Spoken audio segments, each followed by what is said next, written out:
अस्सलाम वालेकुम and welcome again to my YouTube channel. आज हम बहुत एक इंटरेस्टिंग टॉपिक डिस्कस करेंगे जो कि काफ़ी ज़्यादा फेमस भी है और थोड़ा सा एक मुश्किल अंदाज का भी है। सो श्रोडिंगर कैट एक्सपेरिमेंट हमने डिस्कस करना है। हमने चैप्टर नंबर 1 शुरू किया है केमिस्ट्री का और इसमें ये हमारा लेक्चर नंबर 3 होगा। ये आप लोग फर्स्ट ईयर जो केमिस्ट्री है उसके टॉपिक्स आप लोग डिस्कस कर रहे हैं। श्रोडिंगर कैट एक्सपेरिमेंट को अंडरस्टैंड करने के लिए ये थॉट एक्सपेरिमेंट है। पहली बात तो आप लोग ये अंडरस्टैंड कर ले कि श्रोडिंगर ने कोई एक्चुअल एक्सपेरिमेंट नहीं किया था, ये थॉट एक्सपेरिमेंट है, उसने कोई एक्चुअल कैट इसमें यूज़ नहीं किया था। क्योंकि हमारा टॉपिक ही थॉट एक्सपेरिमेंट चल रहा है तो इस वजह से हम इसको अंडरस्टैंड कर ले कि ये कोई प्रैक्टिकल एक्सपेरिमेंट नहीं है, ये सिर्फ़ और सिर्फ इमेजिनेशन में उन्होंने अंडरस्टैंड किया था। इस एक्सपेरिमेंट को, इस थॉट आइडिया को समझने के लिए हमें क्या करना होगा, हमें फ़िज़िक्स को थोड़ी देर के लिए देखना पड़ेगा, फ़िज़िक्स को थोड़ी देर के लिए क्लासिफाई करना पड़ेगा डिफरेंट पार्ट्स में। क्योंकि ये आइडिया जो है इसको समझने से पहले हमें वो आइडिया समझ आएगी, तभी ये समझ सकते हैं हम। मैं आप लोगों को फ़िज़िक्स के हवाले से एक आइडिया देता हूँ, गौर से आप लोगों ने सुनना है। फ़िज़िक्स आप लोग देख लेना कि जो हम पढ़ रहे हैं उसको हम 2 डिफरेंट पार्ट्स में डिवाइड कर सकते हैं। पार्ट्स बहुत बना सकते हैं लेकिन इस लेक्चर के लिए मैं इसको 2 पार्ट्स में डिवाइड कर देता हूँ। एक को हम क्लासिकल फ़िज़िक्स बोलते हैं और दूसरे को हम क्वांटम फ़िज़िक्स डिस्कस करते हैं। जो क्लासिकल फ़िज़िक्स होता है आप लोग बोलेंगे कि ये नॉर्मली डील कर रहा होता है, अंडरस्टैंड कर रहा होता है, एक्सप्लेन कर रहा होता है मैक्रो ऑब्जेक्ट्स को। मैक्रो ऑब्जेक्ट्स मीन जो आपको फ़िज़िकल वर्ल्ड नज़र आ रहा है, जो चीज़ें आप देख रहे हैं, नॉर्मली उसको एक्सप्लेन कर रहा होता है। ये मूवमेंट को एक्सप्लेन कर रहा है, प्लैनेट्स के मूवमेंट को, कार के मूवमेंट को, ये फ़ैन के मूवमेंट को एंड सो ऑन। जो नॉर्मली आप लोग पढ़ते हैं वो बहुत ज़्यादा क्लासिकल फ़िज़िक्स ही होता है। जो क्वांटम फ़िज़िक्स है आप लोग बोलेंगे कि ये डील कर रहा होता है माइक्रोस्कोपिक ऑब्जेक्ट्स के साथ। माइक्रोस्कोपिक ऑब्जेक्ट्स का मतलब कि ये डील कर रहा होता है एटम्स को, इसके साथ साथ सब atomic particle, electron, proton, neutron, इन चीज़ों को अंडरस्टैंड करने की कोशिश कर रहा होता है। और ये दोनों काफ़ी डिफरेंट है। जो रूल्स एंड प्रिंसिपल्स यहाँ पर क्लासिकल फ़िज़िक्स में अप्लाई होते हैं वो यहाँ पर क्वांटम फ़िज़िक्स में अप्लाई नहीं होते।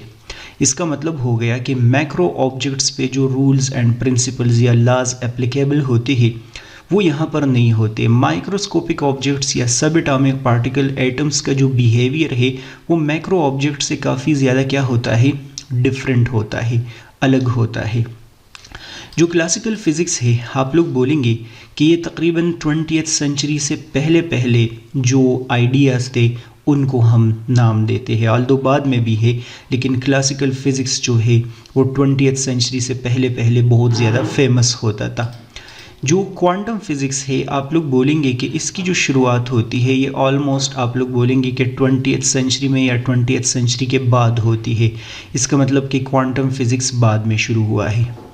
क्लासिकल फ़िज़िक्स में चीज़ों को आप एक्सप्लेन करने के लिए न्यूटन के लॉज यूज़ कर रहे होते हैं। इस वजह से इसको हम न्यूटोनियन फ़िज़िक्स भी बोलते हैं, ओल्ड फ़िज़िक्स है। लेकिन जो क्वांटम फ़िज़िक्स है आप लोग बोलेंगे कि इसकी जो बुनियाद है, इनके जो बेसिस है वो Max Planck, Heisenberg uncertainty principle आप लोग पढ़ चुके हैं। आइंस्टाइन और श्रोडिंगर ने यहाँ पर इनके बेसिस रखे थे। आप समझे कि ये सारे के सारे समहाउ जो है वो फादर्स ऑफ क्वांटम फ़िज़िक्स है। मैंने वैसे ही जनरल एक आइडिया दिया है, आप लोगों को समझ अगर इनकेस नहीं भी आई तो ये वापस सारे का सारा भूल जाए। सिर्फ़ और सिर्फ यहाँ पर ये आइडिया फ़िलहाल आप लोग अंडरस्टैंड कर ले कि क्लासिकल फ़िज़िक्स मैक्रो ऑब्जेक्ट्स को अंडरस्टैंड और एक्सप्लेन करने की कोशिश करता है, उसके बिहेवियर को और उसके रिलेटेड प्रिंसिपल्स को। और क्वांटम फ़िज़िक्स जो है वो माइक्रोस्कोपिक ऑब्जेक्ट्स में बता रहा हूँ एटम्स और एटम्स के साथ साथ जो सब एटॉमिक पार्टिकल्स होते हैं, इलेक्ट्रॉन, प्रोटॉन, न्यूट्रॉन, इनको एक्सप्लेन करने की कोशिश कर रहा है। मैंने बोला कि क्लासिकल फ़िज़िक्स के जो रूल्स और प्रिंसिपल्स है वो यहाँ पर क्वांटम फ़िज़िक्स पे अप्लाई नहीं हो रहे, माइक्रो बॉडीज़ के ऊपर वो अप्लाई नहीं हो रहे, क्योंकि इनका बिहेवियर जो है वो काफ़ी डिफरेंट है। हम ये देख लेते हैं कि इस क्वांटम फिज़िक्स के अंदर क्या है, क्वांटम फिज़िक्स के अंदर उनका बिहेवियर कैसे होता है। अब जो आप लोग ये श्रोडिंगर कैट एक्सपेरिमेंट पढ़ते हैं, ये इन्होंने क्या किया था, ये इन्होंने असल में एक थॉट एक्सपेरिमेंट प्रोवाइड किया था, एक एक्चुअल एक्सपेरिमेंट नहीं था, सिर्फ एक आइडिया दिया था किस चीज़ को समझने के लिए, इन माइक्रो बॉडीज़ के बिहेवियर को समझने के लिए कि ये अलग एक्ट करते हैं, ये मैक्रोस्कोपिक ऑब्जेक्ट से अलग होते हैं। तो इसको समझने के लिए उन्होंने ये कैट एक्सपेरिमेंट आपके सामने जो है वो एक आइडिया दिया था। सो देखते हैं मैंने यहाँ पर क्या लिखा है। मैंने लिखा है Schrödinger cat thought experiment was created by physicist Erwin Schrödinger in 1935 to highlight the strange implications of quantum physics। पहली बात तो आप लोगों को ये बता रहे हैं कि ये जो कैट एक्सपेरिमेंट था ये असल में थॉट एक्सपेरिमेंट था, इसका मतलब एक्चुअल कैट इसमें यूज़ नहीं हुआ था। किसने प्रेजेंट किया था? एरविन श्रोडिंगर ने प्रेजेंट किया था 1935 में। क्यों किया था? मैंने आप लोगों को बताया इस वजह से किया था क्योंकि क्वांटम फिज़िक्स को समझने के लिए, माइक्रो बॉडीज़ के ऑब्जेक्ट्स को समझने के लिए, उनके बिहेवियर को समझने के लिए कि वो काफ़ी स्ट्रेंज होता है, ये जस्ट उन्होंने हमें क्या किया था, आइडिया दिया था। अब क्वांटम फिज़िक्स क्या होता है?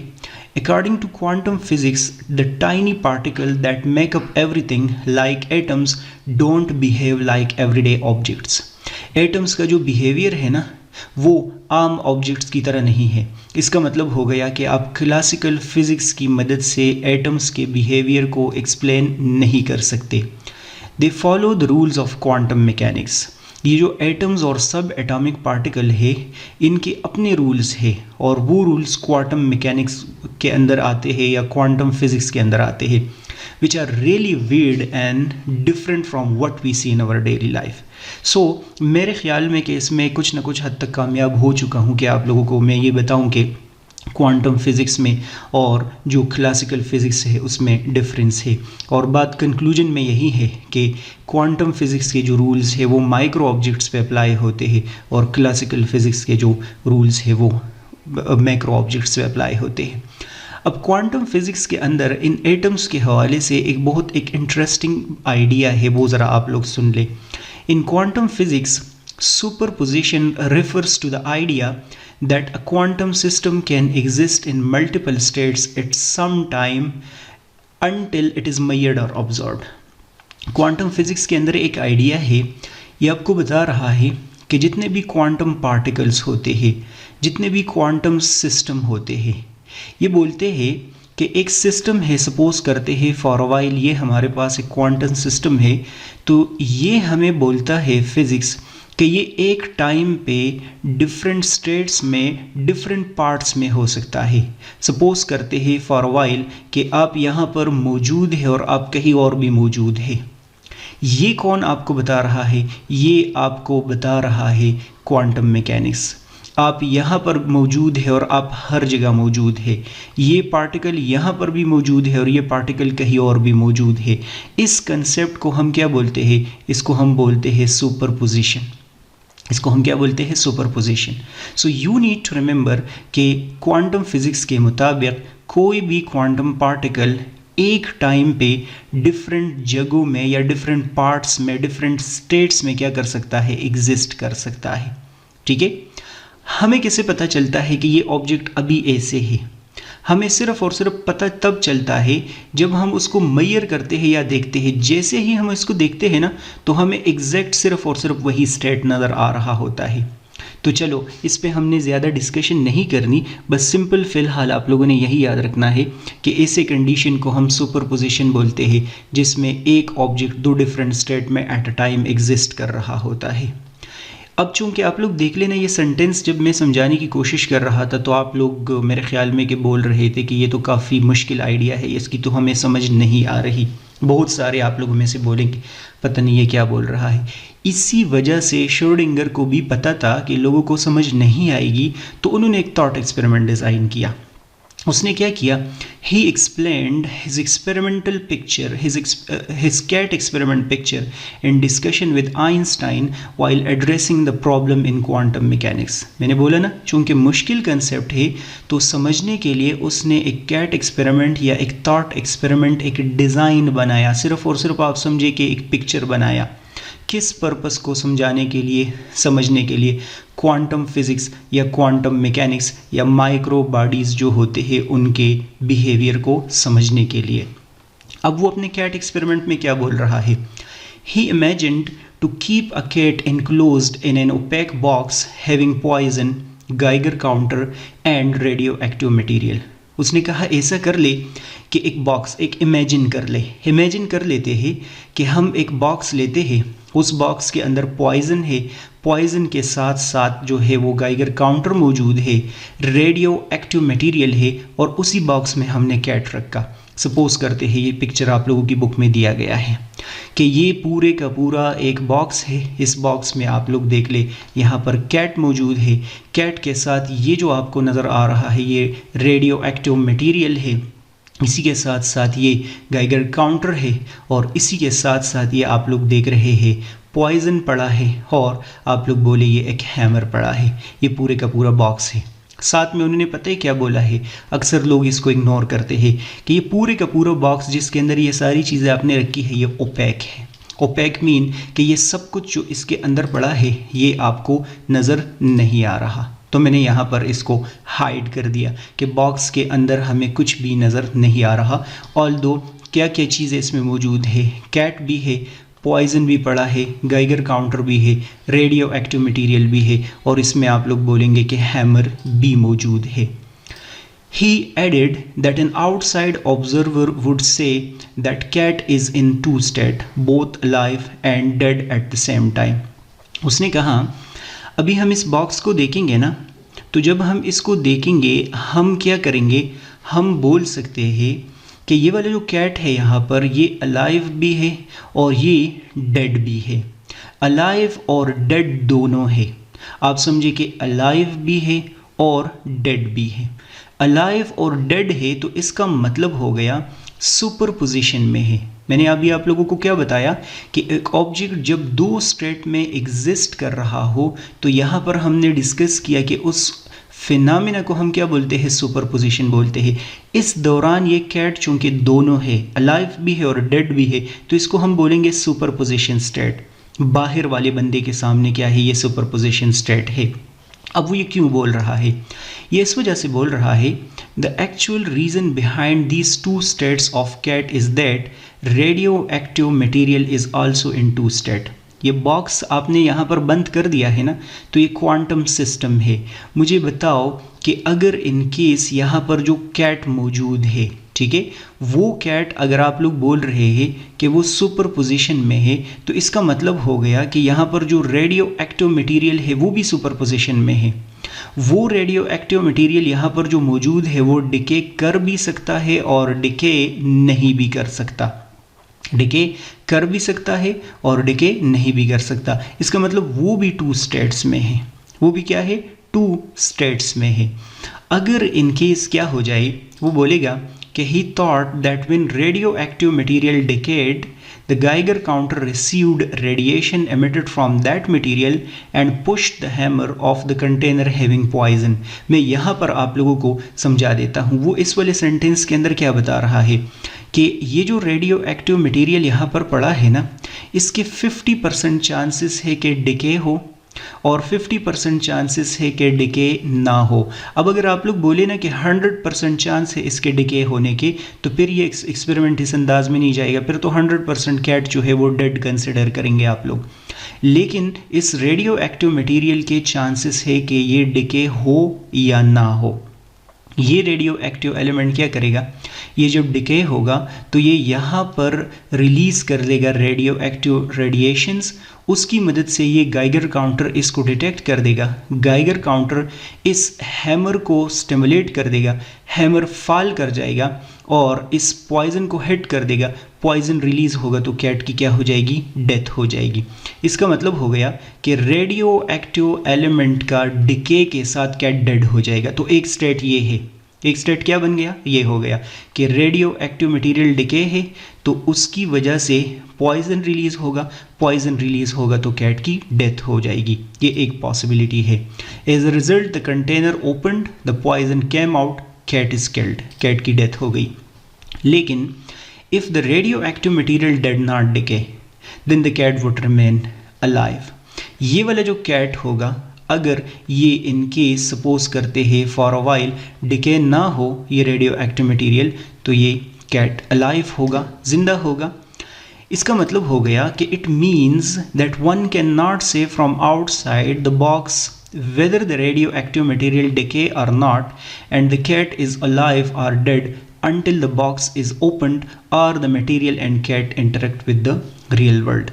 अब चूंकि मैंने आप लोगों को बताया कि ये तो ओपेक बॉक्स में है ना, नज़र नहीं आ रहा, तो कोई नहीं बता सकता कि ये कैट डेड है या ये अलाइव है। क्वेश्चन ये है कि ये कैट डेड भी नहीं है और ये कैट अलाइव भी नहीं है, तो ये किस स्टेट में है? तो इसी वजह से श्रोडिंगर बोल रहा है कि ये कैट दोनों स्टेट में है, और इन दोनों स्टेट को हम क्या बोलते हैं? इसको हम सुपरपोजिशन बोलते हैं। दोनों स्टेट में होने की वजह से हम इसको क्या बोलते हैं? सुपरपोजिशन हम इसको बोलते हैं। अगर इन केस हम इस बॉक्स को ओपन कर दे और कैट डेड हो तो हम बोलेंगे ये तो डेड है। तो तभी तो वो बोल रहा है ना कि जब हम इसको ऑब्जर्व करते हैं तो सिर्फ और सिर्फ हमें वन स्टेट नज़र आएगा, दूसरा स्टेट इसका नज़र नहीं आएगा। जब बंद है तो सुपरपोजिशन में है, जैसे ही आप इंटरप्शन करते हैं तो उसका वन स्टेट आपको नज़र आ रहा होता है। बाद में उन्होंने क्या किया था, बाद में ये क्या नाम है इसका, श्रोडिंगर ने एक इक्वेशन भी बनाया था, और वो इक्वेशन किस पर्पस के लिए है, लिखा है कि वो एटम्स और सब एटॉमिक पार्टिकल्स के बिहेवियर को एक्सप्लेन करने के हवाले से वो बता रहा है।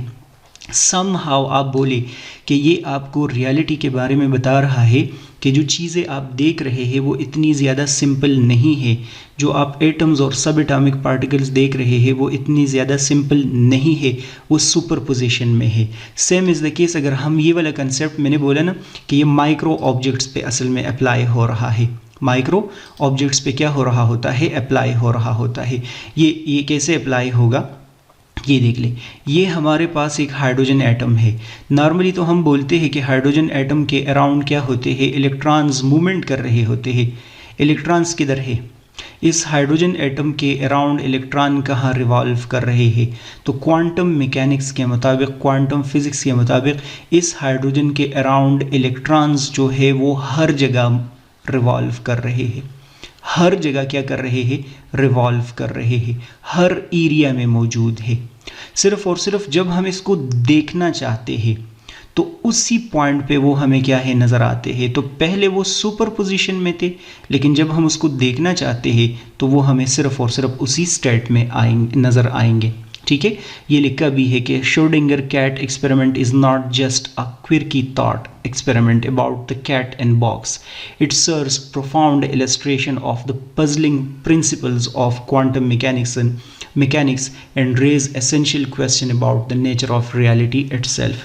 सिर्फ ये नहीं है कि कैट को हमने बंद कर दिया वहाँ पर, बल्कि आप लोग बोलेंगे कि ये रियलिटी के हवाले से डिस्कस कर रहा है, नेचर ऑफ रियलिटी के हवाले से डिस्कस कर रहा है कि ये जो चीज़ें हमारे सामने मौजूद है क्या ये वाकई है या नहीं है, या ये इसी स्टेट में है या ये और स्टेट्स में हो सकते हैं या नहीं हो सकते। थोड़ा सा मुश्किल एक्सपेरिमेंट है और कोशिश कर ले इसको अंडरस्टैंड कर ले। मेरे ख़्याल में कि बार बार अगर आप लोग इसको देखेंगे तो तभी समझ आएगी। तो बस इसमें से मैं सिर्फ एक दो बातें आप लोगों को बता देता हूँ क्विक समराइज़ करके 1 मिनट में। सबसे पहली बात तो ये है कि ये थॉट एक्सपेरिमेंट है। दूसरी बात आप लोग ये डिस्कस करेंगे एक्चुअल, इसका मतलब एक्चुअल एक्सपेरिमेंट नहीं हुआ था। तीसरा पॉइंट आप लोग डिस्कस करेंगे कि ये थॉट एक्सपेरिमेंट असल में क्वांटम फिज़िक्स या क्वांटम मैकेनिक्स को समझाने के लिए ये दिया गया था। तीसरी बात आप लोग इसमें ये डिस्कस करेंगे कि क्वांटम मैकेनिक्स या क्वांटम फिज़िक्स के मुताबिक जब भी कोई सिस्टम हो तो वो सिस्टम ज़्यादा स्टेट्स में हो सकता है, लेकिन जब हम उसको ऑब्ज़र्व करते हैं, जब हम उसको देखते हैं तो सिर्फ़ और सिर्फ उसका हमें एक स्टेट नज़र आ रहा होता है। और इसको समझने के लिए उन्होंने एक कैट लिया, कैट लेके बॉक्स के अंदर आप समझे रखा इमेजिनेशन में, और उसके अंदर पॉइज़न रखा। और रेडियो एक्टिव एलिमेंट्स रख के। अब वो बोलता है कि ये पूरे का पूरा जो सिस्टम है ये क्वांटम स्टेट में है, वहाँ पर रेडियो एक्टिव एलिमेंट जो है वो रेडिएशन रिलीज़ भी कर सकता है और कैट की डेथ भी हो सकती है और नहीं भी। तो चूंकि कैट इस टाइम में 2 स्टेट में है, तो जब भी कोई चीज़ ज़्यादा स्टेट में एग्जिस्ट करता हो इसको हम क्या बोलते हैं, सुपरपोजिशन बोलते हैं। ये सुपरपोजिशन में है। सुपरपोजिशन का एक एग्जांपल ये है, दूसरा आप लोग कॉइन वाला पढ़ते हैं। कॉइन के 2 साइड्स है, हवा में इसको जब आप लोग फेंक देते हैं, ये जब ये ऐसे मूव कर रहा होता है तो आप लोग देख लीजिए किस है, दोनों स्टेट्स में है। अब इसको हम बोलते हैं सुपरपोजिशन। नीचे जब ये गिर जाता है तो सिर्फ और सिर्फ हमें हेड और टेल में से एक पार्ट नज़र आ रहा होता है, तो इसका मतलब इस टाइम ये एक स्टेट में आ गया, एल्स इससे पहले ये 2 स्टेट्स में था। मेरे ख़्याल में कि काफ़ी मुश्किल इतना ज़्यादा नहीं है, लेकिन है थोड़ा सा मुश्किल। बस इसको अंडरस्टैंड कर ले। और ये 1-2 साइड बॉक्सेस मैंने वहाँ से उठाए हैं, मैं रीड कर लेता हूँ, तो अगर इनकी इस मसला हो। इसमें लिखा है कि when the box is not opened the system is in superposition of 2 state. इस बॉक्स की बात कर रहे हैं कि ये पूरा बॉक्स जो है ये क्या है, ये सुपरपोजिशन स्टेट में है। इसका मतलब 2 स्टेट्स में है। एक स्टेट कौन सा है, 1 is decayed material dead cat, इसका मतलब मटेरियल ये वाला रेडियो एक्टिव एलिमेंट डिके कर गया और कैट डेड है, एक स्टेट इसका ये है। The other is undecayed material alive cat, एक ये है कि ये डिके नहीं कर गया और कैट अलाइव है। तो मैंने क्या बोला कि जब भी कोई सिस्टम 2 स्टेट्स में हो उसको क्या बोलते हैं, सुपरपोजिशन बोलते हैं। दूसरा बॉक्स लिखा है कि the cat is in 2 states, दोनों में है, both alive and dead at the same time, dead भी है alive भी है। Similarly the radioactive material is in 2 state, it emit and does not emit radiation at the same time।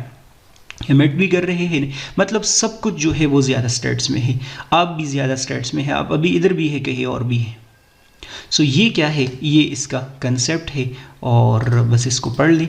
और आगे अगर आप लोग लाइक सब्सक्राइब शेयर करना चाहे तो कर ले। नेक्स्ट वीडियो लेक्चर इस प्लेलिस्ट में देखेंगे। गुड बाय, अल्लाह हाफिज़।